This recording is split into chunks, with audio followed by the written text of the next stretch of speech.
Ayun o, magandang araw mga kasama ha. Sa video ito pakikita ko sa inyo yung pagkakabit ng handrail na hardwood Narra sa Kingpost, stainless Kingpost. Bago nga pala lahat, nagpapasalamat ako sa lahat ng nag-subscribe sa aking channel. At kung bago ka pa lang sa channel ko, i-like nyo lang yung button, tapos subscribe nyo yung red button. Huwag nyo rin kalimutang pindutin yung notification para kayo lagi yung updated sa mga videos ko. Ayun nga, hiningal ako, taga bike kasi. Yun nga, natapos na namin yung handrail nung isang araw, so naikabit na. Meron na rin siyang varnish. Tapos na naikabit na namin. So ang kulang na lang dun is yung retouching lang, konti lang siguro. Mga may gas-gas. Ano na lang yung may gas-gas. Pre-retouch na siya.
这一次我真的睡着了。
kahapon na naikabit ko na yung mga handrail.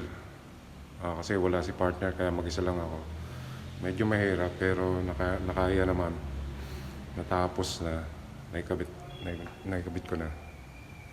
Tapos ngayon, ipipix na namin siya. Kahapon medyo nahirapan ako kasi gawa ng mga kantuhan, mga ganito. Nahirapan ako dyan kasi dapat to, naka 45 to. Ito lang medyo mahirap dito. Yung kantuhan sa Kingpost. Tulad nito. Dapat kasi naka 45 talaga yan. Ganito. Itong handrail na diretso, okay lang yan eh. Madali lang yan. Madali lang to. Tapos to, nakascrew yan sa ilalim. May plate na siya. Kaya madali na siyang i-fix. So mamaya, pagdidikit-dikitan na namin, lalagyan namin siya ng wood glue para tumibay, tapos fixing na ng mga screws. Madali na siya. Tapos to, varnish din to. Finish nito, varnish. Kaya to, magiging maganda pa rin ang finish ito, makintab. Saka itong hagdan. Sayang hindi ko na i-vlog to. Kasi medyo busy tayo nung araw na yun. So yun para naman. Kunti na lang Third day nga pala namin so pagkakabit ng handrail. Hopefully matapos namin mamaya.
So yan nakita nyo naman finish.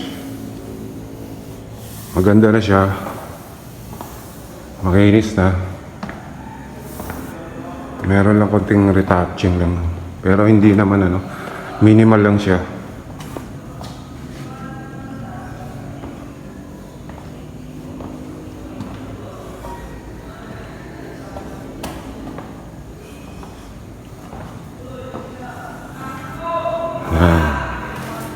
Okay na siya. Parehas yung kulay yung step ng hagdan tsaka yung handrail. Halos parehas yung kulay niya para magandang tingnan. Medyo light siya ng konti. So inabot kami siguro dito ng 4 days yung paggawa namin itong handrail pagkabit. Minimum of 4 days.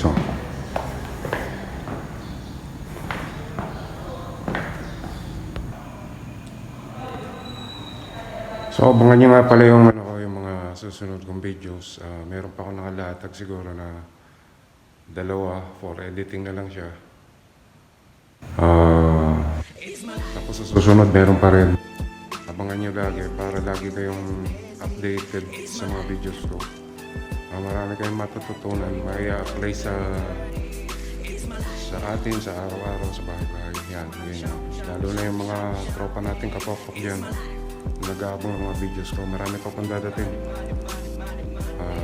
Sa susunod po ulit tayo magkita sa videos. Salamat po. Ciao.